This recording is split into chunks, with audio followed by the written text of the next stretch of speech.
लोग कहते हैं कि महिला विरोध है, महिला विरोध है, कहानी के भीतर कितना लेयर भीतर घुस के तब वो क्या कहता है, जब ये कहने के लिए बैठा वो कोकिल, तो देखें कौन-कौन लोग सुनने को आए। सारे नाग, सुपर्ण, गिज और वन देवता ने उस समय घोषणा की। उस समय आनंद नाम का गिरिधराज, अब ये सारे नाम आते हैं, आनंद नाम आ गया। सर मैं तो यहाँ पे इसीलिए कर रहा हूँ क्योंकि घर पे और कोई वो है नहीं, सिविलियन जॉब मिलेगी नहीं क्योंकि इतना मैं मतलब उस फील्ड में गया नहीं कभी, तो नहीं मिल पाएगी। और ये चूँकि मैं फिज़िकली फिट हूँ तो ये हमको आसानी से मिल सकता है। लेकिन मैं तो कर रहा हूँ, मेरे साथ वाला तो भाग गया, वो तो झेल ही नहीं पाते हैं सब ट्रेनिंग। आपने रामायण और महाभारत में देखा है ना, कौरव पांडे आमने-सामने खड़े थे। अब बीच में कृष्ण उपदेश दे रहे थे। दरअसल वो चीज़ें यहीं से कॉपी मारी गई है। इसी कुणाल से कॉपी मारी गई है। बता रहा हूँ मैं। मैं क्या कहता हूँ, इनकी सारी कहानियाँ का जो थीम है वो बुद्धिस्ट की जातक कथाओं से आएगा। नमस्कार दोस्तों, स्वागत है आप सभी का अनटोल्ड हिस्ट्री में। दोस्तों, बुद्धिज्म में एक कथा है कुणाल जातक कथा, और कुणाल जातक कथा को लेकर बहुत सारे अफवाह फैलाए गए हैं। ये बताया गया है कि उसमें महिलाओं के बारे में गलत लिखा गया है और इसीलिए बुद्धिज्म बहुत खराब है, गलत है, महिला के बारे में महिला विरोधी बातें लिखी हैं। लेकिन हकीकत यह है कि लोगों ने कभी कुणाल जातक कथा पढ़ी नहीं है। पहले तो मैं एक बात क्लियर कर दूं, ये कथा है और बुद्धिज्म में कथा को कथा की तरह ही ट्रीट करना चाहिए। दूसरी बात कि वो कथा के कई सारे पार्ट्स हैं। ये नहीं है कि उसमें बुद्ध किसी महिला के बारे में गलत बात कह रहे हैं, बल्कि उसमें एक कहानी दी गई है और उस कहानी में ये दिखाया गया है कि बहुत समय पहले, कहानी में भी बहुत समय पहले, कोई इंसान नहीं बल्कि पंछी आपस में बात कर रहे हैं और कुछ फीमेल पंछी हैं, एक पुरुष पंछी को छोड़कर चली जाती हैं, तो वो जो मेल पंछी है, बर्ड है, उसके अंदर फीमेल जो बर्ड्स हैं उनको लेकर गलतफहमी पैदा हो जाती है और उनके लिए बुरा भला कहता है। तो कहानियां इस तरह से चलती है और जातक कथा बिल्कुल एक अनियन की तरह है जिसके बहुत सारे लेयर हैं। पहले एक कथा चलेगी, फिर उस कथा को बुद्ध से जोड़ा जाएगा, क्योंकि जब तक आप उन जातक कथाओं को बुद्ध से नहीं जोड़ेंगे तो पब्लिक फील नहीं कर पाएगी। और फिर ये बताया जाएगा कि बुद्ध से काफी समय पहले कोई पंछियों में इस तरह की घटना घटी थी, तब जाके ये कहानियां पास्ट, फ्यूचर, प्रेजेंट इस तरह से ये चलती हैं। तो कुछ धूर्तों ने क्या किया है कि उस बहुत पुरानी घटना को उठा के, मतलब इस कहानी को उठा के जो पंछियों के बीच में बात चल रही है उसको सीधे दिखा दिया कि बुद्ध कह रहे हैं। अब ऐसे धूर्तों के लिए मैंने एक पूरा प्रेजेंटेशन दिया हुआ है, उसको अंतिम तक सुनिए। तो चलें, इसको शुरू करने से पहले मैं आप लोगों को यहाँ पे लीगल डिस्क्लेमर दिखा देता हूँ।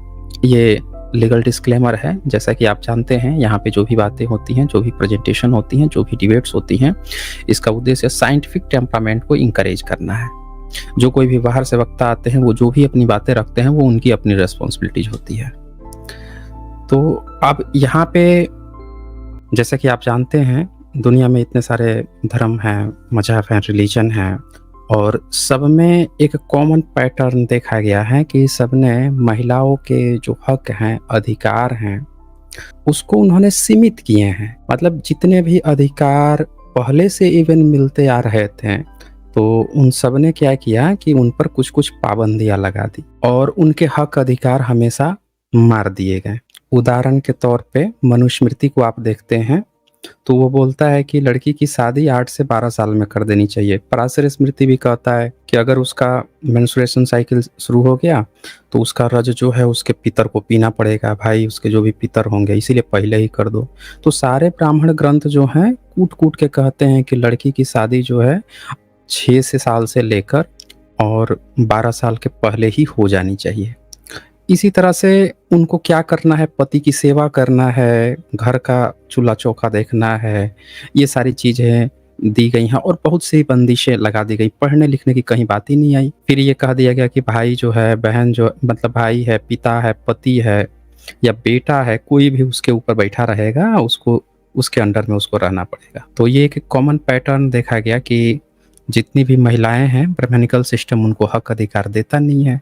इसके बाद से अगर हम ईसाईयत को देखें तो ईसाईयत में भी लड़कियों की स्थिति बेहतर नहीं थी। ये औद्योगिकीकरण आया और जब उनको ट्रैवल करना पड़ा दूसरे देशों में, जब दूसरे देशों में वो गए तो वहाँ पे अब तक वो अपनी वाइफ से दूर रहते, तो फिर उनको घर से महिलाओं को भी बाहर निकालना पड़ा। और वो जब एक देश से दूसरे देश में घूमे तब उनको महिला सेफ्टी की जरूरत पड़ी और उस तरह से औद्योगिकीकरण में देखा गया कि महिलाओं को धीरे-धीरे वहाँ भी हक अधिकार की माँगें उठने लगी और तब वो खुद अंग्रेज़ अपनी किताबों में जैसे डेविड रीड्स जो हैं वो त्रिपिटक पे काम कर रहे थे, वो खुद बोलते हैं कि यूरोपियन महिलाएँ, ईसाइयत की महिलाएँ जो इस हक अधिकार को पाने के लिए छटपटा रही हैं, वो हक अधिकार तो बुद्धिस्ट देशों में म्यांमार का एग्ज़ाम्पल देते हैं कि वहाँ की महिलाएँ तो सदियों से उसका उपभोग कर रही हैं। तो ऐसी तमाम बातें आती गईं, उसके बाद से अगर हम इस्लाम को देखें तो इस्लाम पूरी दुनिया में सबसे ज़्यादा आलोचना झेलता है। उसमें ये कहा जाता है कि महिला को तो सीधे वो बुर्का पहना देते हैं। उनका ये मानना है कि परपुरुष के सामने खुले बाल नहीं होने चाहिए, सर ढका होना चाहिए, कुछ नहीं तो हिजाब ही पहन लो, गर्दन सर वो बाल वाला पूरा पोर्शन ढका होना चाहिए। परपुरुष से आपको ज़्यादा नहीं मिलना, अकेले में नहीं मिलना और तमाम तरह की बंदिशें जो हम देखते हैं। अब सऊदी अरेबिया के प्रिंस जो हैं वो काफ़ी उसमें सुधार कर रहे हैं। तो ये देखा गया है। तो अब जब इस तरह की बातें आती हैं तो अब बचता है फिर बुद्धिज़्म।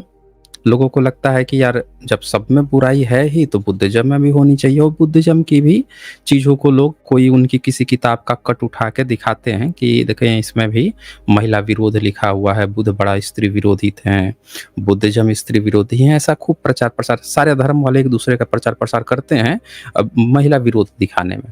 लेकिन सवाल ये है कि कितनी हकीकत है, कितना सच्चाई है इन बातों में जो सब लोग दिखाते हैं। अगर आप देखते हैं जैसा कि डेविड रीड्स और जो त्रिपिटक कंपाइल कर रहे थे उस समय, तो उसमें ये पाया जाता है कि बुद्धिज़्म में तो काफ़ी महिलाओं को हक दिया गया है।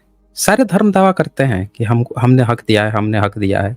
जैसे ब्राह्मणिज़्म क्या दावा करेगा कि देखो हमारे यहाँ तो देवी देवता पूजे जाते हैं, पर सच्चाई ये है कि वो उसके देवी देवता है नहीं। ब्राह्मणिज़्म में कोई देवी देवता नहीं है, वो तो सारा बुद्धिज़्म का उठा के बैठा है।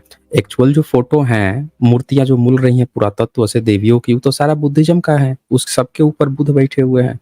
सब वज्रयान की मूर्तियाँ, उसी को अपना नाम थोड़ा बदल दिया है, दुर्गा काली कर दिया है और पूज रहा है और पब्लिक को ऐसे दिखा रहा है कि वो उसकी मूर्तियाँ नहीं है, वो तो बुद्धिज़्म का है प्रॉपर। तो ये एक बड़ा वो बात आ जाती है। अब अब्राहमिक रिलीजन में यहूदी, ईसाई और या फिर मुस्लिम, उनकी क्या बात करें, खैर वो तो बाहर के ही हैं। पहले घर की ही देख लेते हैं। तो घर में देखा जाए तो आज की डेट में देखा जाए तो सिखिज़्म में काफ़ी फीमेल राइट्स दिए गए हैं।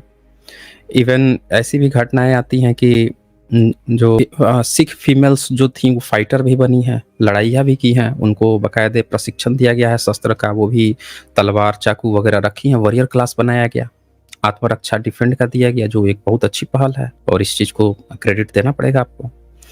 इसी तरह से उनके यहाँ ये भी सुनने में आता है कि वो लोग उनके यहाँ जब लोग कोई शमशान वगैरह कोई मरता है तो बाकी धर्म वाले अपने फीमेल्स को नहीं जाने देते, वो लोग जाने देते हैं। उनके यहाँ फीमेल्स जो हैं उनके जहाँ पे जलाया जाता है वहाँ पे जाती हैं। तो ऐसा तो ये भी बहुत एक अच्छी पहल है, बाकी धर्म में बहुत कम ऐसा देखा गया है। तो सिखिज़्म राइट्स दे रहा है, चूँकि वो नया है तो उसने इन चीज़ों को समझा, इन पहलुओं को दिया है। जहाँ तक बुद्ध धर्म की बात आती है तो बुद्ध धर्म तो सबसे पुराना है इन सब में। क्या उसने राइट सही में दिया है कि नहीं दिया है? ये सबसे ज़्यादा महत्वपूर्ण प्रश्न है। अब एक इसमें एक कथा आती है, बहुत सारी जातक कथाएँ हैं। ये तो ऐसा टॉपिक है कि जब मैं महिला फीमेल्स का पोर्शन जब उठाऊँगा इसमें तो बहुत लंबा खींचेगा, भयंकर लंबा खींचेगा। एक-एक चीज़ बतानी पड़ेगी ना। तो आज हमने सोचा कि पहले कुणाल जातक, जिसको मैंने देखा कई सारे कॉलर्स आके बार-बार एक नाम लेते थे कि कुणाल जातक में स्त्री विरोधी बात है, स्त्रियों का विरोध किया गया है और इसी से साबित होता है कि बुद्ध जो है स्त्री विरोधी थे। ये पोर्शन सबसे ज़्यादा दिखाया गया। तो हमने सोचा कि आज हम इसको डिस्कशन कर लेते हैं, इसको देख लेते हैं कि इसमें अगर ऐसी कुछ बातें होगी तो सबके सामने आ जाएगी, क्योंकि हमारा तो काम है जो भी लिखा है, जो भी इतिहास, जो भी तत्व है उसको निष्पक्ष होके पूरी तरह से सबके सामने सार्वजनिक कर देना। न कुछ छुपाना है, न कुछ दबाना है। जो है सो है भाई। सच्चाई आप खुद देख लीजिए कि उसमें क्या चीज़ है, क्या चीज़ नहीं है। उससे सबका जो एक गलतफ़हमी पैदा की जाती है वो भी सबको क्लियर हो जाएगा। गलत होगा तो गलत सबको समझ में आएगा, सही होगा तो सही, या उस समय की जो परिस्थिति होगी वो भी सबको समझ में आ जाएगी। सबसे पहले हम एक बात देखते हैं, बुद्धा का वो पॉइंट्स देखते हैं हम कि एक्चुअल में बुद्धा के बारे में बुद्धिज़्म के लोग सोचते क्या थे, क्या उनकी कहानी थी और महिलाओं के साथ बुद्धा का एक्चुअल में क्या था। जैसे मोहम्मद के बारे में तो साफ-साफ कहा जाता है कि उन्होंने 11 शादियाँ कर ली थी। कोई 13 कहता है, कोई बताता है कि बहुत सारी और भी लौंडिया, बांदिया ऐसे भी ज़िक्र आते हैं। तो उनका तो एकदम क्लियर कट है कि भाई चलो फीमेल में हमारा हम तो किए हैं भाई, हम एक नहीं हम तो कई-कई शादियाँ किए हैं, विधवाओं से भी किए हैं, छोटी बच्चियों से भी किए हैं, सबसे किए हैं। एकदम क्लियर कट उनका फंडा है। बूढ़ी से भी किए हैं, पहली बीवी तो उनसे उम्र से भी बड़ी थी। तो उनका एकदम क्लियर कट फंडा है, तब उनमें कोई ये बात करे कि महिलाओं के साथ संबंध, वो बात ही खत्म हो जाती है, क्योंकि वो खुला बता ही देते हैं कि भाई हमारी तो इतनी हम किए ही किए हैं। अब ब्राह्मणिज़्म की बात करें तो उसमें इतने सारे देवी-देवता हैं और उन देवी-देवताओं का चरित्र जब देखा जाता है, जैसे इंद्र है, वेदों का सबसे प्रमुख देवता इंद्र है। वाल्मीकि रामायण में अहिल्या का, गौतम ऋषि की पत्नी अहिल्या का व्यभिचार करते पाया जाता है, श्राप देके उसका अंडकोश नीचे। तो व्यभिचार की बात तो खुल्लम-खुल्ला लिखी है। मनुस्मृति में मनु तो पूछिए मत महिलाओं की क्या दशा कर देता है। इवन राम जो हैं आग में परीक्षा लेते हैं बीवी की, फिर गर्भवती बीवी को बाहर निकालते हैं, तो ये तमाम चीज़ें बातें आते जाती हैं। बुधा के बारे में क्या ऐसी कोई घटना उनके लाइफ में घटती है? इतनी सारी लड़कियाँ तो उनके भी लाइफ में मतलब किसी न किसी माध्यम से तो आई गई ही, चाहे वो ज्ञान लेने के लिए या उनसे मिलने के लिए या उनको कुछ डोनेट देने के लिए, या वो जब मूर्छित पड़े थे तो कोई आके उनको खाना ही दे रहा था। बहुत सारी लड़कियाँ उनके भी लाइफ में आई गई, हर व्यक्ति के लाइफ में आती जाती हैं। तो उनका एक्चुअल में चरित्र क्या था, कैरेक्टर क्या था और महिलाएँ उनके बारे में क्या सोचती थीं? क्या उनके पीछे भी कहीं स्लीपर सेल तो काम नहीं कर रहा था उनको बदनाम करने के लिए? ऐसे बहुत सारे क्वेश्चंस आते हैं। हम इन सब को चर्चा करेंगे। आपने देखा होगा कि जो बहुत सारे भारत देश से ही बहुत सारे ऐसे लोग पकड़े गए हैं जिनको पाकिस्तान एजेंट जो हैं, वहाँ की लड़कियाँ जो हैं या वहाँ का जो एजेंट है लड़की बन के उनको साइबर के थ्रू या नेट के थ्रू उनको स्लीपर सेल की तरह काम करता था, उनको फंसा के उनसे कई सारी खुफिया जानकारियाँ निकाल लिया। अभी भी आप देखिए बहुत सारे नेता जो हैं उनके पीछे लड़कियाँ लगा दी जाती हैं या वो लड़कियाँ के चक्कर में पड़ते हैं या कुछ दिन बाद उनकी वीडियो रिलीज हो जाती है और फिर वो फंस जाते हैं। कुछ तो मुँह छुपा के भाग जाते हैं और फिर ऐसे लोगों को ब्लैकमेल करके कुछ भी काम कराया जा सकता है। चाहे उनका आप देखें कि उनको बैठा दो या दूसरे पार्टी में ले लो या उनसे कुछ भी जो भी मन करे वो करा लो, इन चीज़ों में फँसा के। तो कितना आसान है। तो क्या ऐसी घटनाएँ बुधा के साथ भी घटाई तो नहीं गई? या बुधा जो हैं क्या उनका ही स्त्रियों के प्रति कहीं सोच तो गलत नहीं था? ये सारी चीज़ें हम डिस्कशन करेंगे, ये ज़रूरी है ताकि लोगों के मन में ऐसी जो बातें आ रही हैं वो एकदम क्लियर कट हो जाए। तो अब पूरे आप चरित्र देखें बुधा का, अब सबका मैं नहीं ज़िक्र करूँगा, छोड़िए ब्राह्मिक रिलीजन को, इवन ब्राह्मणिज़्म को भी साइड लाइन ही करिए, उनकी तो हम रोज़ चर्चा करते हैं, बुद्धिज़्म की चर्चा कर लेते हैं प्रॉपर। तो बुधा के चरित्र में ट्रैवलर्स आए थे, एक वेनसोंग आए थे और वेनसोंग क्या बताते हैं कि ये जब गए श्रावस्ती में जब गए तो उनको एक खाई मिला, गड्ढा था वो, और उस गड्ढे के बारे में वो जिक्र करते हैं कि ये वो गड्ढा है जहाँ पे बताया जाता है कि यहाँ पे एक लड़की थी, कुकाली भिखुनी थी, परिवज्रका थी और वो उसी में गिर गई थी, मर गई थी गिर के। तो बात आती है कुकाली थी कौन? सबसे ऊपर आप देखेंगे वो चर्चा की है श्रावस्ती में कुकाली दरअसल देवदत्त की खेमे की एक लड़की थी, एक भिक्षुनी थी और देवदत्त का जो खेमा है वो ट्राई कर रहा था बुधा को बदनाम करने का, हाईजैक करने का। बेसिकली एक जो भाई वाला वर्चस्व होता है, बुधा बार बार कहते थे कि दिक्कतें आपके अंदर होती हैं और देवदत्त की प्रॉब्लम क्या थी कि देवदत्त शुरू से ही, उसके बारे में बताया गया है कि देवदत्त शुरू से ही बहुत ज़्यादा महत्वाकांक्षी था। वो ये सोचता था, बचपन में भी दिक्कत करता था और फिर जब बुधा जो है इस पाथ पर आ गए तो वो भी इस पाथ पर चला आया इनके पास और फिर उसने धीरे धीरे भीतर घुस के अपना संघ बनाया, क्योंकि उसको मेडिटेशन से बेसिकली मतलब नहीं था, उसको अपने अंदर सुधार से नहीं मतलब था। उसकी दिक्कत क्या थी? उसकी दिक्कत थी ना, वो हर चीज को कब्जा करना चाहता था। जो ब्राह्मणवादी वर्चस्व होता है ठीक वैसा ही उसका था। तो उसने क्या किया कि हर तरह से साम दाम दंड भेद मतलब हर तरीके अपनाता था वो कि बुधा को कैसे जो है किया जाए। अब मरा भी उसी तरह से, वो बुधा को मारने के प्रयास में ही मरा। तो यहाँ पे क्या हुआ कि कुकाली नाम की लड़की को लगा दिया उनके पीछे कि एक काम करो, बुधा को बदनाम करो, और उसने ऐसा कहा कि इन्होंने ना हत्या कर दी है भाई किसी की, और हत्या करके आरोप लगाई थी। तो सरकारें जांच बैठी उस समय के, उस समय तो राजा होते थे, सीधे गर्दन पे तलवार, सही बोल नहीं तो गर्दन उतरेगी, तो बहुत स्ट्रिक्ट था। तो जांच हुई, पता चला कि फर्जी आरोप लगाई है, फर्जी आरोप लगाई है, और वो फिर क्या हुई थी, कूद के उसमें मर गई खाई में। उस खाई को चिन्हित करके रखा गया था कि देखो यहीं से कुकाली जो है भिखुनी ये थी। दूसरी कुकाली खाई के जस्ट 800 पग दूर, कुछ ही दूरी पर एक दूसरी भी खाई मिली उनको, और वहां पे उन्होंने पता लगाया तो बताया गया कि यहाँ पे भी एक लड़की थी। लड़की कहा गया है, यहाँ अनुवादक का आपको पता है शर्मा हैं तो ब्राह्मण लिख दिए हैं, हर चीज ब्राह्मण ब्राह्मण करने की आदत है। बेसिकली उनको जैन या तीर्थकर कहा गया है, जो 21वीं सदी के जो सबसे विद्वान कहे जाते हैं बुद्धिज्म के, शांति स्वरूप बौद्धाचार्य जी, उनका भी, उन्होंने भी साफ साफ जैन ही लिखा है।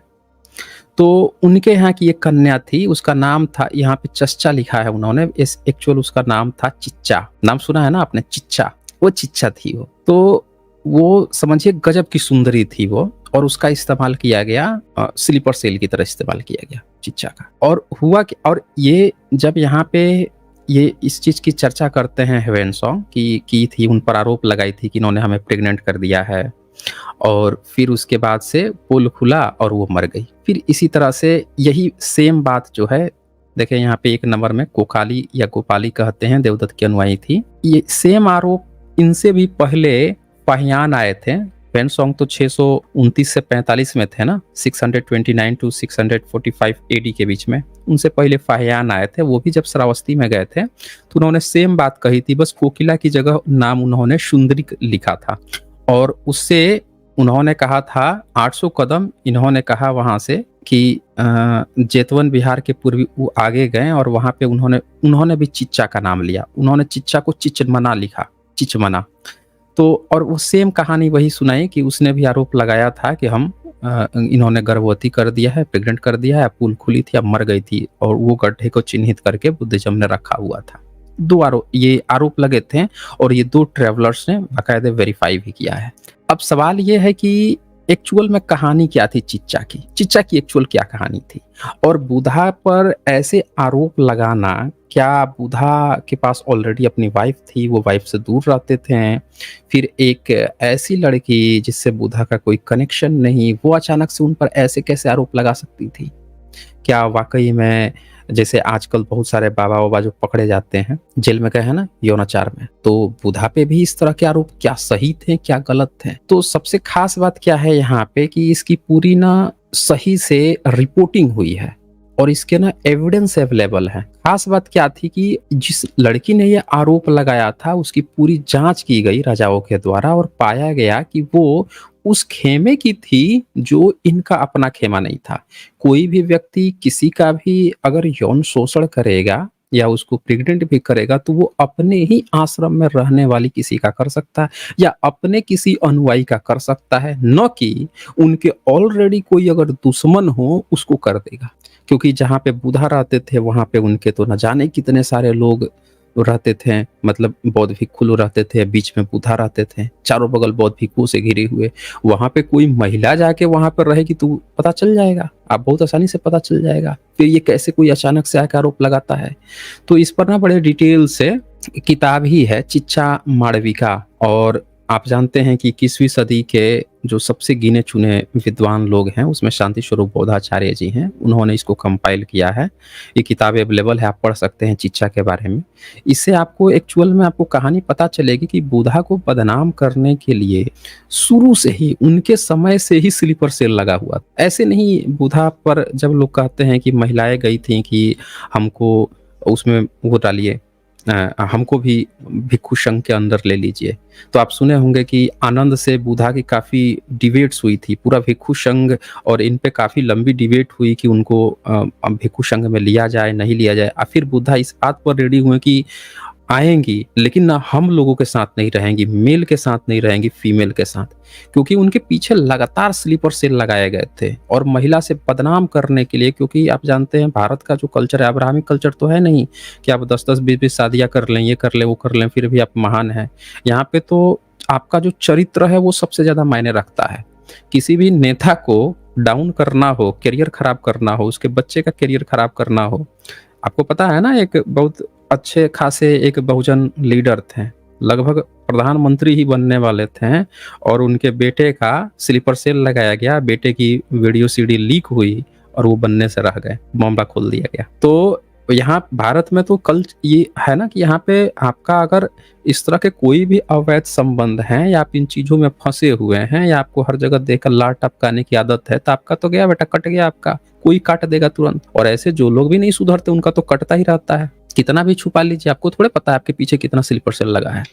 तो ये जो है यहाँ पे है। अब इसकी क्या चीज है तो देखें, बहुत ध्यान से देखिए, यहाँ पे फिगर चित्र के माध्यम से दिखाया गया है कि तैर्थिक जो थे बड़े परेशान थे कि हमारा तो कारोबार बंद हो रहा है, भयंकर कारोबार बंद हो रहा है, और बुधा को जो है भाई किसी तरह से वो करो, चिच्छा तुम उनका ना कुछ तो करो। तो चिच्छा क्या करती है कि अपने जितने भी जान पहचान के उसके साथ के थे सारे मर्दों को सोची कि पहले तो हुलिया उसने बदला, और हुलिया बदल के सुंदरी बनी। आपने सुना होगा ना, मिस वर्ल्ड, मिस यूनिवर्स, एक एक साल की उपाधि दी जाती है। कीरा नाइटली का नाम सुना होगा, पूरे 21वीं शताब्दी का वो अवार्ड दे दिया कि भाई पूरे शताब्दी की ही ये सुंदरी है। तो चिच्छा अपने समय की बहुत मतलब गजब की सुंदरी है, ये खुद लिखते हैं, पौधा आचार्य जो हैं वो लिखे हुए हैं, वो सुंदरी थी। तो उसका इस्तेमाल किया गया। उसने क्या किया कि अपने जितने भी जो जान पहचान के लोग थे उन सबसे उसने यही कहा कि देखिए चलते हैं हम लोग, और चल के बुधा को वो आप लोग गवाही दे देना कि हाँ इसने हमारे साथ गलत किया है, बस आपको गवाही देना है। कोई मर्द रेडी नहीं हुआ, क्योंकि उनका क्रेडिट इतना अच्छा था, क्रेडिबिलिटी बुधा की इतनी अच्छी थी कि कोई रेडी नहीं हुआ जाने को। तो ये क्या करती है ना कि इसके यहाँ जब इसको याद आता है कि जब मैं छोटी थी तो यहाँ पे एक ना हमारे यहाँ काम करने आती थी और उसका नाम था विविता। तो सोचती है ना कि वो मुझे बहुत मानती थी, एक काम करते हैं उसका इस्तेमाल करते हैं। तो ये जाती है उसके घर, और उसके घर जाके और ये कहती है कि भाई देखो आपको ना मेरा एक काम करना होगा, आपको याद है?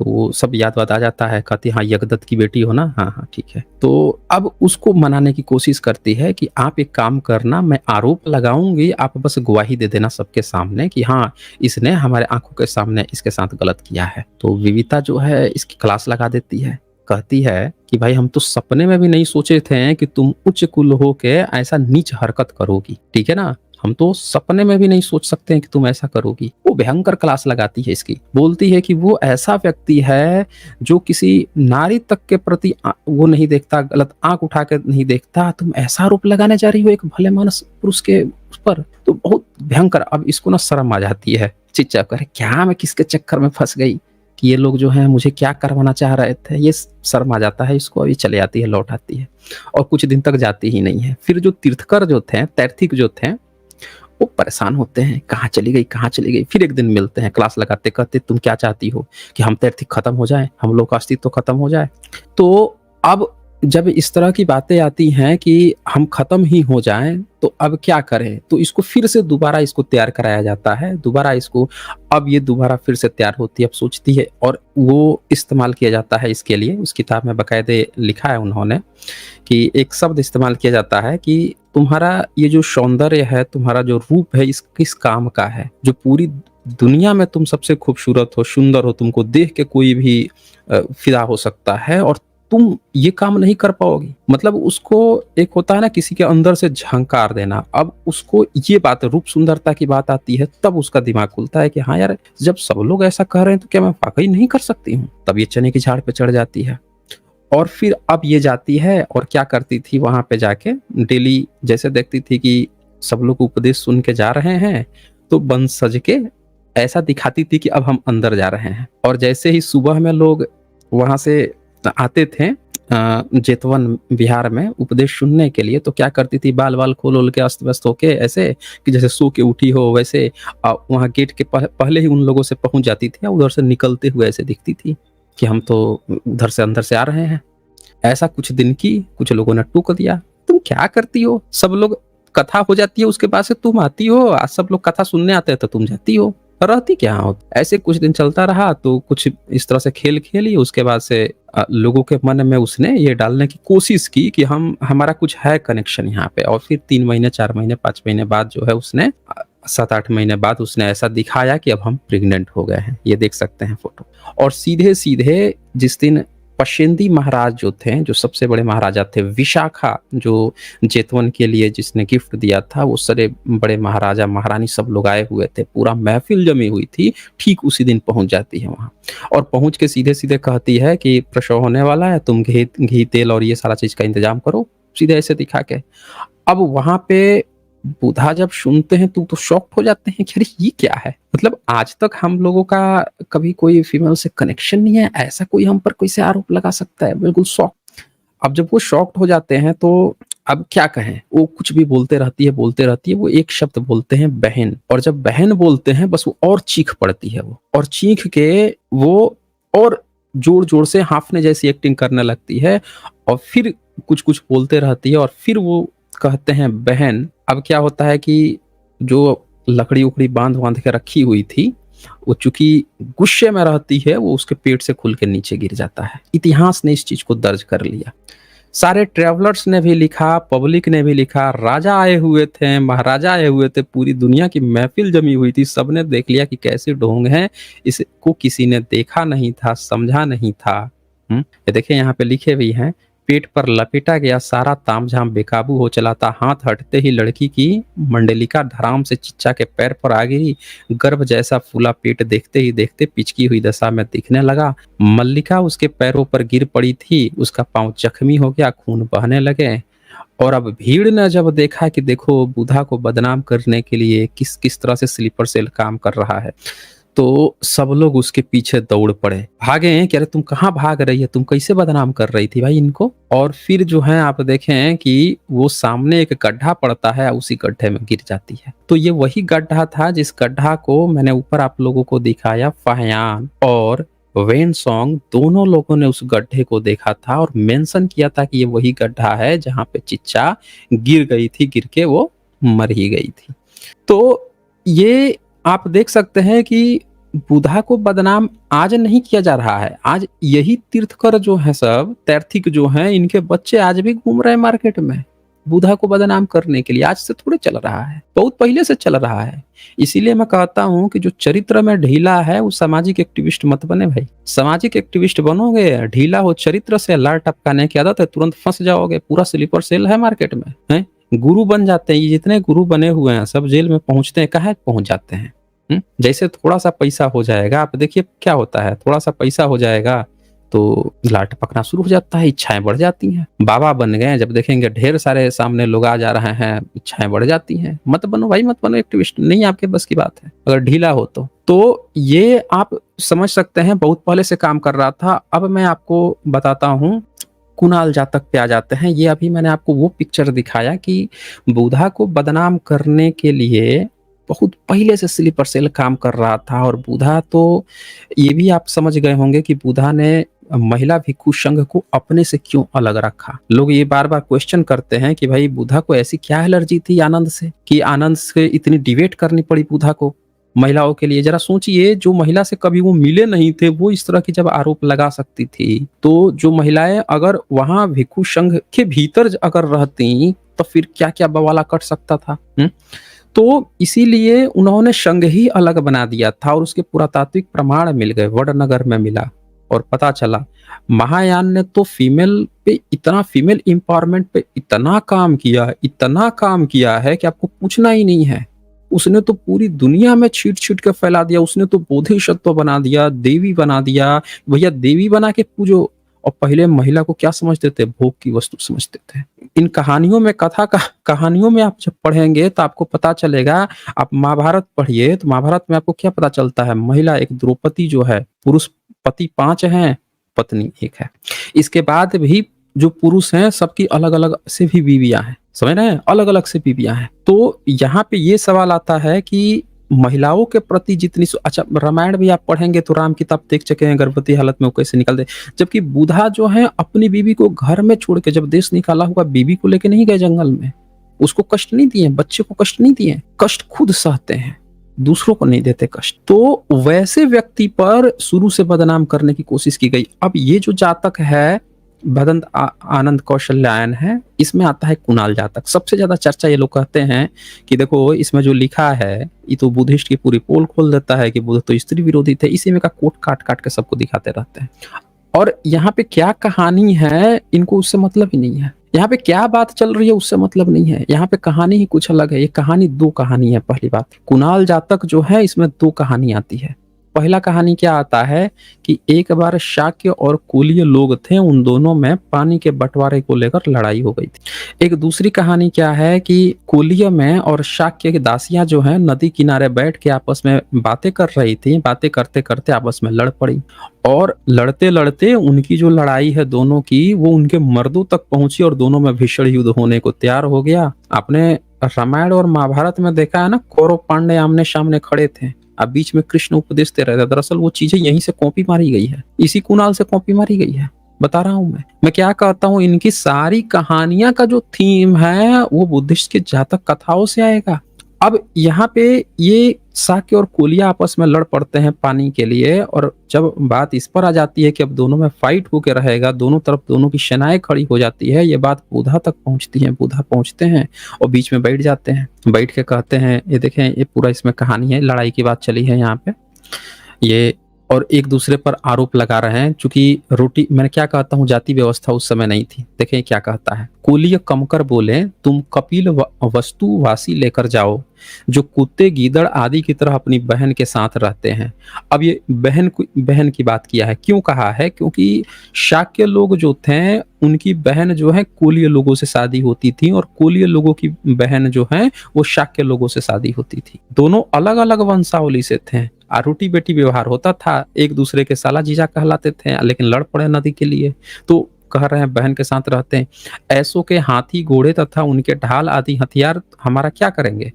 तो शाक्य कमकर बोले, तुम अब कोढ़ी के बच्चे लौट जाओ जो अनाथ अशरण होकर तिरस्चिन प्राणियों की तरह कुल वृक्ष में रहते रहे हो। उनके हाथी घोड़े अथवा ढाल आदि हथियार हमारा क्या करेंगे? उन्होंने जाकर उस काम के अधिकारी अमात्यों से बात कही। अमात्यों ने राजकुल में कही, तब शाक्य युद्ध के लिए निकल पड़े। बहन के साथ रहने वालों की शक्ति और बल दिखाएंगे। तो ये जो है, अब दोनों जो है चल गए, कुलीय भी और शाक्य भी आमने सामने खड़े हैं। महाभारत वाला वही शिन कौरव पांडव वाला, वो बाद में इन लोगों ने अपना बना लिया। अब दूसरे आचार्यों का मत है, शाक्य और कुलियों की दासियां नदी पर पानी लेने गई थी। ये दूसरा वाला कहानी जो मैंने बताया कि दासियों से लड़ाई हुई और ये चीजें पहुंच गई। अब क्या होता है कि इन दोनों के बीच में इन लोगों ने क्या दिखाया, कृष्णा के उपदेश दे रहे हैं यहाँ पे। जबकि क्या होता है, बुद्ध जो है वो पहुंचते हैं वहां पे। अब जब बुद्ध पहुंचते हैं तो वो क्या करते हैं, अच्छा एक बात और आता है कि आकाश की बात आती है। बार बार लोग कहेंगे ना बुद्धा वहां पे पहुंच गए, तो लोग कहेंगे आकाश मार्ग से पहुंच गए।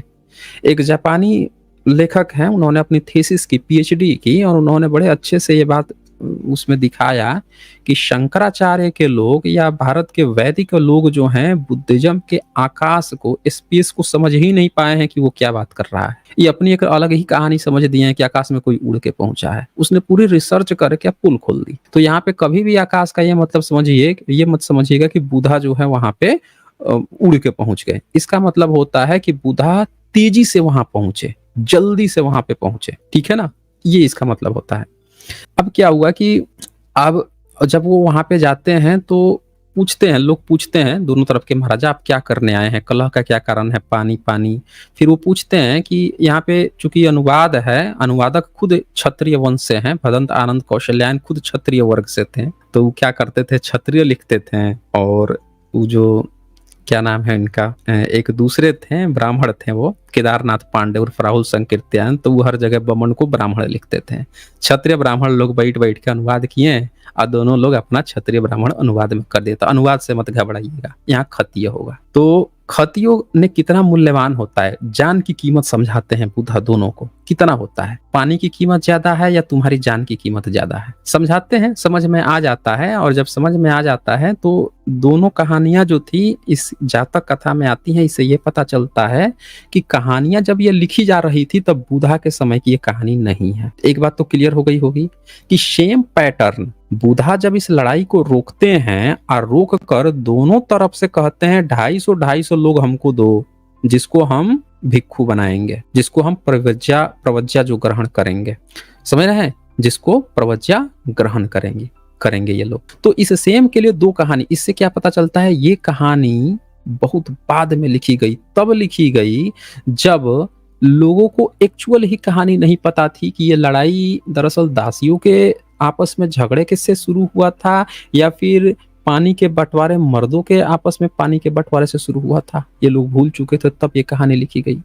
अब इसमें आगे फीमेल का कहानी आएगा कि फीमेल के बारे में खूब मतलब भयंकर भयंकर बातें लिखी हुई मिलेंगी। महिलाएं ऐसी होती हैं, महिलाएं वैसी होती हैं, जिसको देख के कोई भी बवाला काटने लगता है, और इसमें महिला के बारे में ऐसे कैसे लिखा है। पर आपको ये जान के पहले समझना होगा कि ये कथा है दरअसल, और वो पुरुष और महिला की कहानी न होकर पंछियों की कहानी है दोस्तों। एक बात आप समझिए, जो अंतर डॉक्टर में झाड़ फूक वाले बाबा में होता है, वही अंतर बुद्धिज्म और अन्य धर्मों का है। समझ रहे हैं? डॉक्टर बुद्धिज्म है, झाड़ फूक वाले अन्य लोग हैं। वो समझ नहीं पाएंगे कि बुद्धिज्म किस लेवल पे जाके क्या क्या बातें किया है। अब ये महिला वाली जो बात आई है कि महिलाओं के बारे में ऐसी ऐसी बातें क्या हुई हैं, उसकी परिस्थिति इसमें क्या दिखाई गई। पहली बात याद रखिए, ये कहानी कब लिखी गई? बुधा से बहुत समय बाद, क्योंकि कथाकार जो है इसी में दो दो कहानी सुनाता है कि ये दोनों कहानी हो सकते हैं। ठीक है ना, ये दो कहानी हो सकते हैं। वो ये नहीं पता, उसको पता ही नहीं है खुद ही कि एक्चुअल में कहानी कौन सा है, यानी बहुत बाद में लिखी गई। दूसरी बात कि इसमें 250 दोनों तरफ से, दोनों सैनिकों में से 250 लोगों को प्रवजित किया गया, और वो अपना घर छोड़ के बुधा के साथ जाने वाले थे हिमालय पे। ठीक है, अब जब वहां पे जाते हैं तो क्या परिस्थितियां आती हैं कि उनके घर की जो बीवी थी, उनके घर की जो पत्नियां थी, या फिर वो लोग खुद ही, क्योंकि हर किसी व्यक्ति के अंदर तो ब्रह्मचर्य का नहीं है ना। मैंने क्या बताया कि आजकल कितने लोग फंस जा रहे हैं सिर्फ और सिर्फ में बड़ी आसानी से। हर आदमी ब्रह्मचर्य का नहीं पालन करता। अपनी खुद बीवी हो और फिर भी कोई दूसरा फंसाना चाहे तो फंस जाते हैं बड़े आसानी से। फंस जाते हैं कि नहीं फंस जाते? अवैध संबंध आपने सुना होगा ना। तो आज जहाँ स्लीपर सेल लगा हुआ तो बच ही नहीं पाएंगे। तो वो जब आज परिस्थिति है तो उस समय भी ऐसी परिस्थिति रही होंगी। तो इन परिस्थितियों में वो 250-500 लोग जब फंसे हैं, उन लोगों के लिए जो भिक्षु थे वो उनको कहानी ये सुनाते हैं। समझ रहे ना, वो उनको कहानी सुनाते हैं कि आपको महिलाओं से कैसे बचना है। लेकिन क्या करते हैं, वो जानता था कि हम अगर सीधे महिलाओं का नाम लेंगे तो कोई भी कह देगा कि यार आप महिला विरोधी हो, महिला के बारे में ऐसी कैसे बात कर सकते हो। तो उसने क्या किया है, पंछियों के माध्यम से ये कथा सुनाई है कि एक पंछियों का राजा था कुणाल, और उसकी पंछी, फीमेल पंछी के बारे में क्या सोचता था या क्या राय थी, वो ये बताता है। समझ रहे ना? तो ये गलती से मत सोचिएगा कि इंसान की महिलाओं के बारे में बताया गया है। बुद्धिज्म मैं क्या कहता हूँ, बुद्धिस्ट जो थे वो बहुत चालाक थे, बहुत चतुर थे। और एक बात और, ये कहानी सबके लिए नहीं है, गृहस्थ के लिए नहीं। ये कहानी बताई गई एक महिलाओं ने, जिसके घर की जितनी जो महिलाएं थी, जितनी औरतें थी, सब उसको धोखा दे के चली जाती हैं जब वो बीमार पड़ता है। और जब ठीक हो जाता है इलाज, एक से पंछी है बेसिकली, तब वो बाकी फीमेल पंछी को खूब भरा बुला कहता है कि देखो ऐसी होती हैं, हमको छोड़ के चली गई, वैसी होती हैं। फिर उनके तरह तरह की कहानियां सुनाने लगता है। वो दरअसल यहाँ पे व्यक्त हुआ है। उसको ये लोग क्या करते हैं, उसके पोर्शन को कट करते हैं, उठा के दिखाते हैं कि देखो महिलाओं के बारे में बुद्धिज्म में ये लिखा है, बुद्धिज्म में वो लिखा है। अब आइए मैं आपको दिखा देता हूँ पूरी कहानी, ताकि भविष्य में कोई समझे, किसी को दिक्कत नहीं हो। खास बात क्या है, अन्य धर्मों में साफ साफ फीमेल के लिए लिखा गया है, और ये इतने चतुर चालाक थे कि इन्होंने पंछियों के माध्यम से दिखाया, पंछियों के माध्यम से दिखाया। अब देखें ये क्या होता है कि बैठ के यहाँ पे कई सारी जातक कथाएं सुनाते हैं। ये बुद्ध नहीं कह रहे हैं, कोई तीसरा बंदा जो इस कहानी को लिख रहा है वो ये कहानी सुना रहा है। मतलब एक तो कहानी बुद्धा के नाम पे सुनाई जा रही है, और फिर उसमें भी जो कहानी सुनाई जा रही है वो पंछी के माध्यम से सुनाई जा रही है। कहानी के भीतर कहानी। समझ रहे हैं कितना चतुराई से इस चीज को रेखांकित किया गया है कि आप उस लेयर को नहीं पहचानेंगे। ये जो सड़क छाप लोग होते हैं, जिनको लगता है कि महिला के बारे में लिखा गया है, उस थीम को ही नहीं पहचान पाते। लेकिन इसीलिए मैंने सोचा कि आज पूरा क्लियरफाई कर दूं, ताकि सबको ये पता चल सके कि कहाँ पे किस परिस्थिति से किसके लिए लिखा गया है। पहली बात, ये सिर्फ उन 500 भिक्षुओं को सुनाई हुई कहानी है जो ब्रह्मचर्य तोड़ के घर भागने को उतारू हो रहे थे। जैसे आर्मी की जब ट्रेनिंग होती है, कमांडो ट्रेनिंग होती है, प्राइमरी ट्रेनिंग होती हैं तो देखा क्या है 20-30% बच्चे ना भाग आते हैं जब वो 8 घंटे 10 घंटे की ट्रेनिंग 12 घंटे की ट्रेनिंग नहीं झेल पाते। मेरी खुद बात हुई कई बच्चों से, वो बोलते थे कि सर मैं तो यहाँ पे इसीलिए कर रहा हूँ क्योंकि घर पे और कोई वो है नहीं, सिविलियन जॉब मिलेगी नहीं क्योंकि इतना मैं मतलब उस फील्ड में गया नहीं कभी, तो नहीं मिल पाएगी, और ये चूँकि मैं फिज़िकली फिट हूँ तो ये हमको आसानी से मिल सकता है।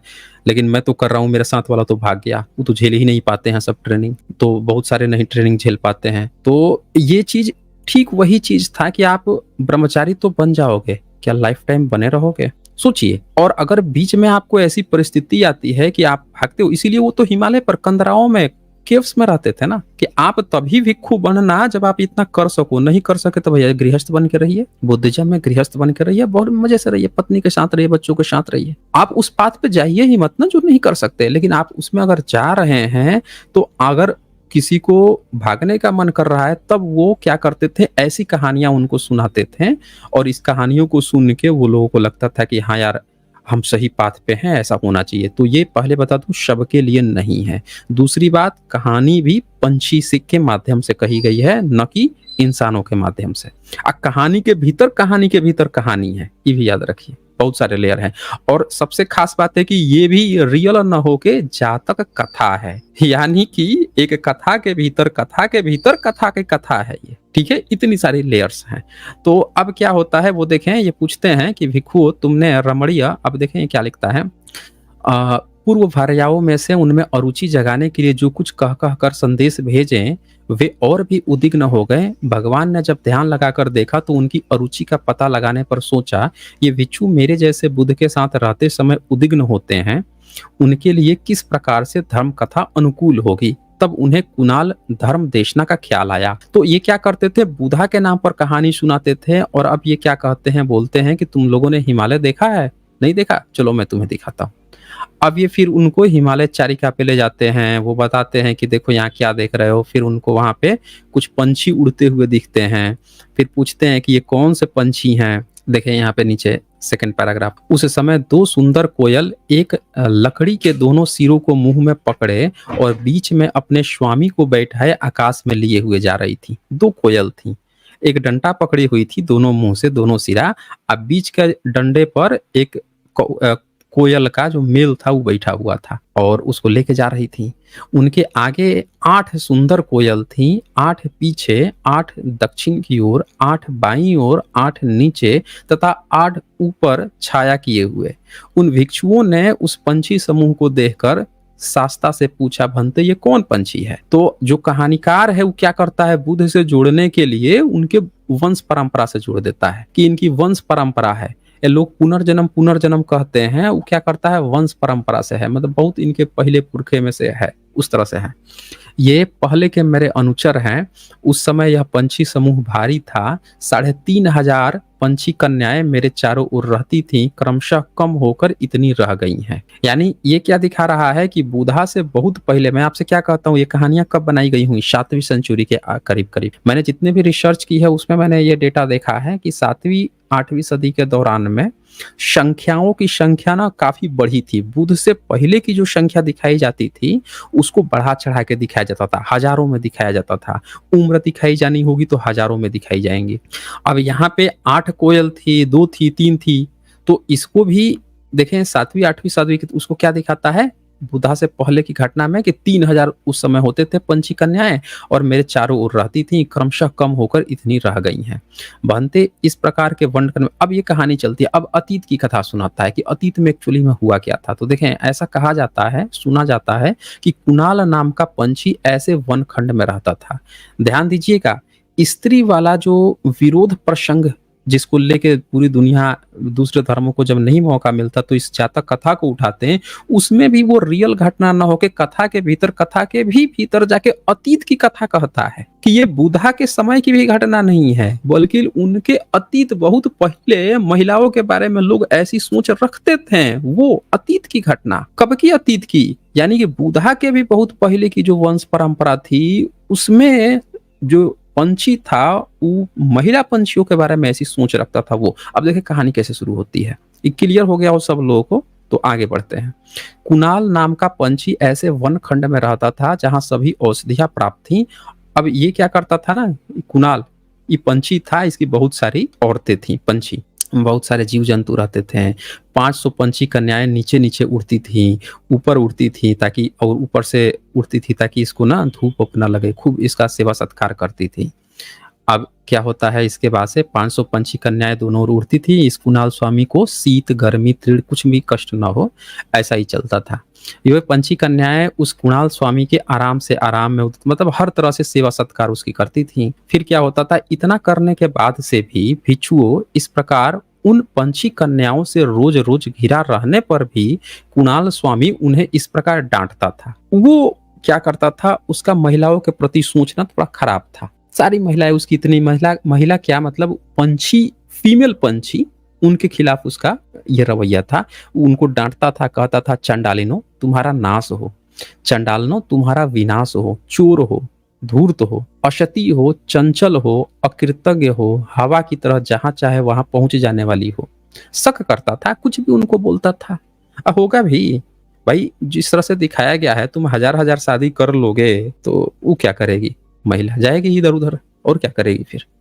तो ये चीजें यहाँ पे, इतना कह भिक्षुओं में तिरस्कृण योनि में रहते समय भी स्त्रियों की अकृतज्ञता, बहुमायवीपन, अनाचार, दुश्शीलता जानता था।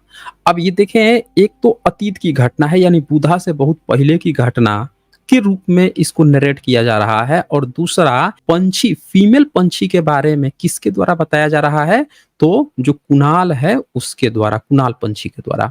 इस कथा द्वारा शास्ता ने उन भिक्षुओं की अरुचि दूर कर दी और वे चुप हो गए। अब वो जो 500 भिक्षु थे जिनको ये कथा ये सुनाई जा रही थी, जिसके नाम पे नरेटर सुना रहा था, उनको दरअसल वो बताना चाहता था कि देखो, कई लोग तो ऐसे हैं जो महिलाओं के बीच घिरे रहते हैं, फिर भी वो महिला को गाली बकते रहते हैं। ठीक है ना, वो आपने सुना है ना कि दारू, अगर कोई दारू पीता है, सिगरेट पीता है, तो आप बच्चों को क्या सिखाते हो कि दारू बहुत खराब होता है, सिगरेट बहुत खराब होता है, ये सिखाते हो ना, पीना मत। और जो पीता है वो क्या कहेगा, अरे कुछ ना होता, पियो, 2 सिप पी लेना, 3 सिप पी लेना, यही कहता है ना। तो अब गवर्नमेंट क्या करती है, उस पर जो गुटखा वटका होता है उस पर डाल देती है ना, खाओगे तो तुम्हारा गला खराब हो जाएगा, कैंसर होगा, ये हानिकारक है स्वास्थ्य के लिए। करती है कि नहीं करती है, करती है ना। तो यहाँ पे ये सेम टैक्टिस अपना रहे थे भिक्षु, उन भिक्षुओं को बता रहे थे कि आपको इन कहानी को सुनो और देखो कि आप जो लोग उनके बीच में हैं वो भी दुखी हैं। तो आपको ऐसा कुछ करने की जरूरत नहीं है कि जिसके कारण से आपको लगता है कि वहां जाने से आपको सुख मिल जाएगा। तो ये स्पेशल भिक्षुओं के लिए पंछियों के माध्यम से कहानी जो है लगभग 7वीं 8वीं सदी में इजाद की गई थी। कुछ लोगों का मानना है कि बुद्ध घोष थे 5वीं सदी के, उनके द्वारा लिखी गई है ये कहानी। लेकिन खैर चले, जो भी हो, 5वीं सदी का भी ले लेते हैं, बुद्धा से 1000 साल बाद का भी ले लें तो भी कोई फर्क नहीं पड़ता। आगे अब इसमें क्या होता है, क्योंकि इसको बार बार लिखा गया है, तो अब आगे ये देखिए, इतना कह भिक्षुओं ने तिरस्कृण, ये इस कथा शास्त्र रुचि कर दी। ठीक है। अब आगे हम दिखाते हैं आपको। अब क्या होता है कि एक दिन ना वो बीमार पड़ जाता है। ये सारी कहानियां आते जाती हैं, बहुत सारी इसमें। और अब नीचे ये लिखता है कि पूर्ण मुख्य पुष्य कोकिल को शीत गर्मी तृण कष्ट नहीं होता था। ठीक है, कष्ट नहीं होता था, ये उड़ती रहती थी, ये भी ठीक है। बहुत डिटेल्स में ये सारी बातें लिखी गई हैं। योग्य ही हो तुम, इस प्रकार स्वामी की सेवा करो तुम, पूर्ण मुख्य पुष्य कोकिल। हाँ, अब क्या होता है कि एक दिन वो जा रहा था तो एक दूसरा उसको पंछी दिखता है, उसका नाम था कोकिल। एक कुणाल था जो ढेर सारी फीमेल पंछियों कन्याओं के बीच घूमता था। कुणाल स्वामी की परिचारिका पंछी कन्याओं ने उस पूर्ण मुख पुष्य कोकिल को दूर से आते देखा। अब एक दूसरे पंछी कोकिल था, उसको आते देख लिया उन सब ने। देखकर जहां पूर्ण मुख पुष्य कोकिल था वहां पहुंचकर उस पूर्ण मुख पुष्य कोकिल को इस प्रकार बोली, सौम्य पूर्ण मुख, यह कुणाल स्वामी अति कठोर, अत्यंत कठोर भाषी है। अब तुझसे भी हमें प्रिय वाणी सुनने को मिले। हाँ बहनों, अब वो बहन कह रहा उनको, कहकर जहां कुणाल स्वामी था वहां पहुंचा। जाकर कुणाल स्वामी को कुशल समाचार पूछा। उसके साथ एक और बैठ वह पूर्ण मुख पुष्य कोकिल कुणाल स्वामी से इस प्रकार बोला, सौम्य कुणाल, तू किस प्रकार से सुजात कुलवंती सम्यक आचरण करने वाली स्त्रियों के साथ दुर्व्यवहार करता है। अप्रिय बोलने वाली स्त्रियों के साथ भी मधुरभाषी होना चाहिए। अब वो समझाता है कि तुम काहे इतना खराब व्यवहार करते हो महिलाओं के साथ, तुमको तो अच्छा होना चाहिए।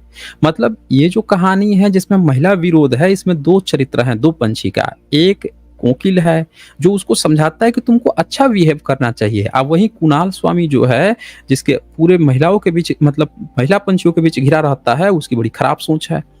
तो प्रिय बोलने वालियों के साथ तो कहना ही क्या, यह कहने पर कुणाल स्वामी ने उसे धिक्कारा। दुष्ट वृषल तेरा नाश हो, दुष्ट विशल तेरा विनाश हो, तेरे समान स्त्रियों के वश में और कौन पंडित है।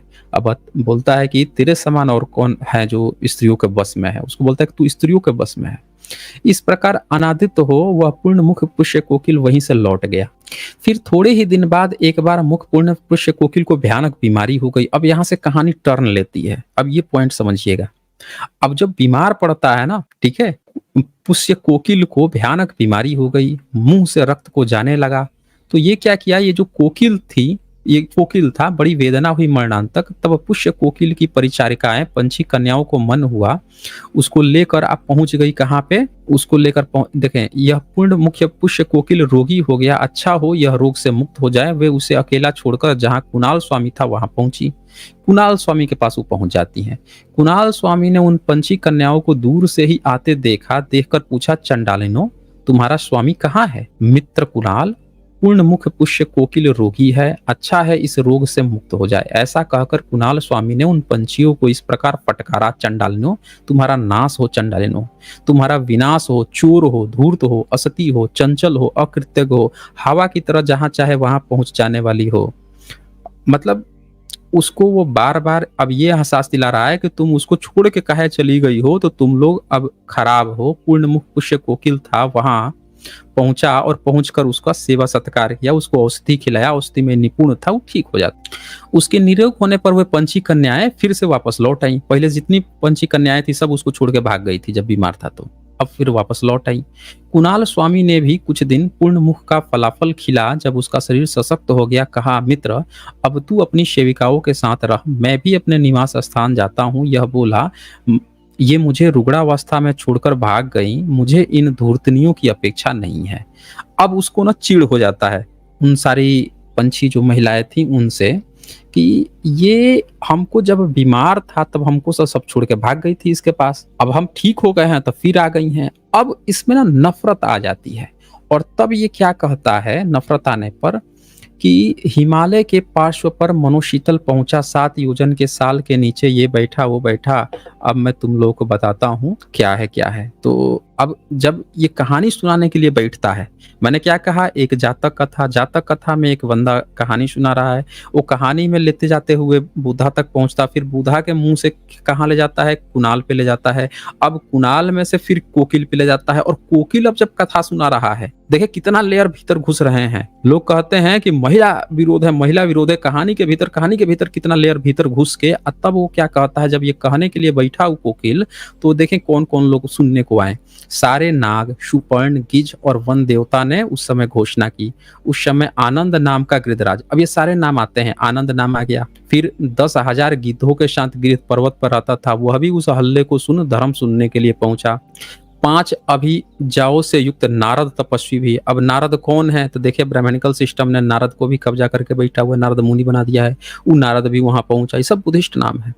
10,000 अनुयायियों सहित हिमालय से घूम देव घोषणा सुनी, तो सब के सब जो है वहां पहुंच गए कि हम भी सुनेंगे। सुनाओ भाई, स्त्रियों में क्या दोष होता है, क्योंकि वो तो पहले से भड़का था, देखा था कि उसको सब छोड़ के चली गई थी, तो भड़का हुआ था। अब वो कुछ भी पके जा रहा है महिलाओं के बारे में। एक पंछी फीमेल जो बर्ड्स होती हैं उनके बारे में कुछ भी बके जा रहा है। क्या बक रहा है तो सुनिए, सुना ही देता हूं, देख लीजिए। भिक्षुओं पूर्ण मुख पुष्य कोकिल को रोग मुक्त हुए अधिक समय नहीं हुआ, तभी कुणाल स्वामी ने कहा, देखी है मैंने पूर्ण मुख कृष्णा जिसके 2 पिता थे। अब ये क्या कहता है कुणाल स्वामी जो है, वो क्या कहता है, कुणाल स्वामी पहले से चिढ़ा रहता था, तो क्या कहता है, देखी है मैंने पूर्ण मुख कृष्णा। कृष्णा मतलब काली पिशाचिनी, जिसके 2 पिता थे, 5 पति थे। ध्यान से समझिएगा, इस कहानी को उठा के इन्होंने द्रौपदी का चरित्र बुना है। इसमें जो कहानी है उसको उठा के इन लोगों ने कहाँ चुना, कहाँ लेके गए हैं, तो महाभारत में। कैसे? तो ये देखें, देखी है मैंने पूर्णमुख कृष्णा जिसके 2 पिता थे, 5 पति थे। 5 पिता किसके थे? द्रौपदी के। तब भी वह छठे पुरुष में आसक्त थी। अब यहाँ पे क्या बात आती है कि वो जो जो महिला थी जिसके 5 पति ऑलरेडी थे, 2 पिता थे, उसका छठे पुरुष में भी आसक्त थी। उसकी गर्दन से छिन्न सिरा की तरह लिपटी हुई, आगे यह वाक्य है। अब इसमें नाम आता है अर्जुन, नकुल, भीमसेन, युधिष्ठिर, सहदेव। इन 5 पति राजाओं को लांघकर नारी ने कुबड़े बौने के साथ पाप कर्म किया। अब जरा सोचिए कि ये 5 नाम जो आ रहे हैं, अर्जुन, नकुल, भीमसेन, युधिष्ठिर, सहदेव, ये नाम तो महाभारत में है। तो महाभारत की और जिसके 5 पति हैं, इन 5 पति राजाओं को लांघकर नारी ने कुबड़े बौने के साथ पाप कर्म किया। अब बताइए महाभारत इसमें कहां से आ जाएगा? अब कोई भी कह देगा कि ये कहानी बहुत बाद में लिखी गई है, प्रक्षिप्त की गई है। ये कहानी भले ही हम मान के चल रहे हों कि बुद्धघोष ने 5वीं सदी में रची, लेकिन एक्सपेंशन भी तो होता है, कहानियों को दोबारा भी तो लिखा जाता है।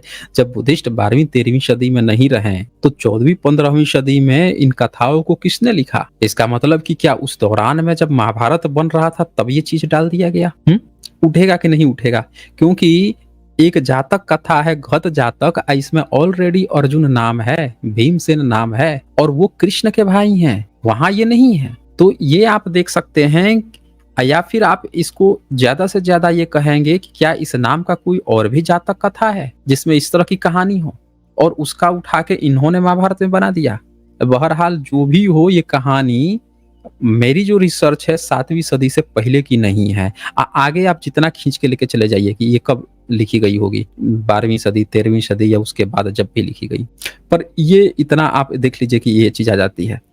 अब इसके बाद से देखी है मैंने सच तपावी नामक श्रमणी जो शमशान में रहती थी, 3 भात छोड़कर चौथा भात खाती थी, उसमें सुनार के साथ पाप किया। समझ रहे हैं? सच्चे तपावी श्रमणी जो शमशान में रहती थी, 3 भात छोड़ चौथा भात खाती थी या सुनार के साथ पाप किया। फिर देखी मैंने पूर्णमुख काकती नाम की देवी, समुद्र में रहने वाली वेंतेय की भार्या, उसने नर कुबेर के साथ पाप किया।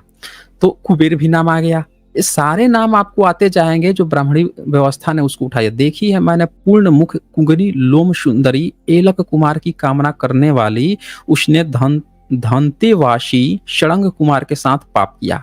अब ये क्या करता है, इतनी कहानी बुनते जाता है, लेयर पे लेयर बुनते जाता है। और क्योंकि इसको महिला से चिढ़ है, कुणाल स्वामी जो है पहले से चिढ़ा रहता था, तो ये और महिलाओं के जितनी इसने चरित्र सुन रखे थे वो सारी चीजें इसमें डालते जाता है। ऐसा ही मैंने जाना है ब्रह्मदत्त की माता ने कौशल राज को छोड़ पंचाल चंड के साथ पाप किया। उन्होंने तथा अन्यों ने पाप कर्म किया।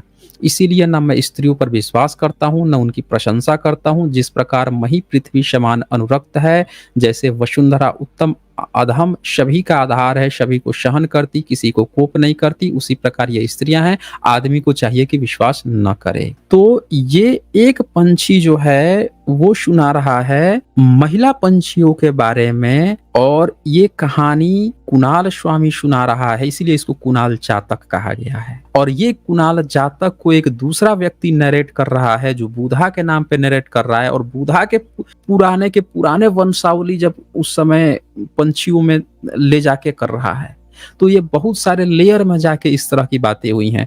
उम्मीद है दोस्तों आप लोगों को कुणाल जातक जो है समझ में आ गया होगा कि जिस तरह से कुणाल जातक का हवाला देके ये लोग ऐसा दावा करते हैं कि कुणाल जातक में महिला विरोधी बातें लिखी हुई हैं। मैंने पूरा खोल के स्पष्ट और क्लियर ढंग से दिखा दिया है कि पहली बात की ये एक जातक कथा है और एक पंछी की घटना है जो बहुत बाद में लिखी गई है, बहुत सारे लेयर्स में लिखी गई हैं। और इसीलिए इसका बुद्धिज्म के कोर जो महिला का प्रिंसिपल है उनसे कुछ भी लेना देना नहीं, बल्कि बुद्धिज्म में तो महिलाओं ने त्रिपिटक लिखा है, थेरी गाथा पूरा का पूरा महिलाओं ने लिखा। और जब वो लिख रही थी तो उस समय उनको ये बात हुई, महिला तो अभी नई आई थी, उसमें त्रिपिटक कंपाइल हो रहा था, तो कहा गया कि अब क्या लिखेंगी महिलाएं। तो कहा गया कि आप एक काम करो, आप लोगों को पुरुषों ने जितना दबाया है, सताया है, वो सारी चीजें मेंशन करो, उसको आप दिखाओ। तो थेरी गाथा जब आप पढ़ेंगे तो महिलाओं का, जो विधवा महिलाएं हैं या वैसी महिलाएं जिन्होंने पति को छोड़ दिया, उनको किस तरह से उनके घर ने, ससुराल ने, उसके पति ने या मर्दों ने किस तरह से प्रताड़ित किया है, वो उसमें मेंशन करती हैं और उसको त्रिपिटक का हिस्सा बनाया गया। यानी कि अगर कोई ये बात कहता है कि आपने कुणाल जातक के माध्यम से, पंछियों के माध्यम से भी अगर ये कहानियां लिखी गई हैं महिला विरोध में, तो त्रिपिटक सेम बराबरी का दर्जा, जैसे संसद में बहस होती है ना, तो पक्ष भी अपनी बात रखता है, कड़ी से कड़ी बात रख सकता है, तो विपक्ष भी अपनी कड़ी से कड़ी बात रखेगा। तो बुद्धिज्म फिर फीमेल्स को भी अलाउ करता है कि आप भी डट के अपनी बात रखिए, या मर्दों की पूरी खाल खींच दीजिए अगर किसी मर्द ने गलत किया है महिलाओं को लेकर। और वो लिखती हैं, अपनी पूरी वेदना को उतार देती हैं थेरी कथाओं में। उस पर भी कभी मैं स्ट्रीम करूंगा। तो इसीलिए ये किसी का सोचना कि बुद्ध धर्म में ये कोई पुरुष प्रधान था, महिलाओं को हक अधिकार नहीं दिया, ये गलत है दोस्त। उसने महिलाओं के बारे में भी अगर कुछ लिखा तो कथा कहानियों के लेयर जो बहुत बाद में लिखी गई, उन भिक्षुओं के लिए लिखी गई जो कूद के चने की झाड़ पे चढ़ के कम उम्र में चले जाते थे बनने के लिए, और फिर बाद में वैराग छोड़ के भागने की कोशिश करते थे गृहस्थ में। तो उनको समझाने बुझाने के लिए, सिर्फ भिक्षुओं के लिए, सबके लिए नहीं थी ये, मैं बता देता हूँ, सबके लिए नहीं थी। इसीलिए इस कहानी का शुरू से आपने देखा होगा कि सिर्फ उन भिक्षुओं को बताया गया जो वापस लौट के जाना चाहते थे, उनके लिए। और फिर महिलाओं को भी ये राइट्स दिया जाता है कि आपके ऊपर अगर पुरुषों ने कुछ किया है तो आप भी पूरे पुरुषों के दोष को, कि उनमें क्या क्या दोष है, उसको भी उखाड़ के रखिए। दोनों पक्ष पढ़ा जाएगा, जिसके जो विचार हैं वो चीजें सामने आनी चाहिए। तो इस तरह से देता है। लेकिन अन्य धर्म जितने हैं उनमें नहीं है। मनुस्मृति में महिला की खाल खींच दी गई, शूद्रों की खाल खींच दी गई, तो वैश्य और क्षत्रिय की भी खाल खींच दी गई। क्या ब्राह्मणिज्म की खाल खींची गई? नहीं खींची गई। क्या महिलाओं को फिर से हक राइट दिया गया? नहीं दिया गया। क्या उसमें अलाउ किया गया कि वो भी महिलाएं भी चल के और पुरुषों की खाल खींच दे? नहीं दिया गया। इक्वालिटी का हक नहीं दिया। और बाकी अन्य अब्राहमी की हम बात ही क्या करें, अब्राहमी के भरे पड़े हुए हैं, उसमें आप देख लीजिए, उनके यहाँ भी कोई हक नहीं है, वहां भी पुरुषवादी सत्ता है। अंतिम तक इस वीडियो को देखने के लिए बहुत बहुत धन्यवाद। जल्द ही मिलते हैं एक नए वीडियो के साथ। शुक्रिया आप सभी का।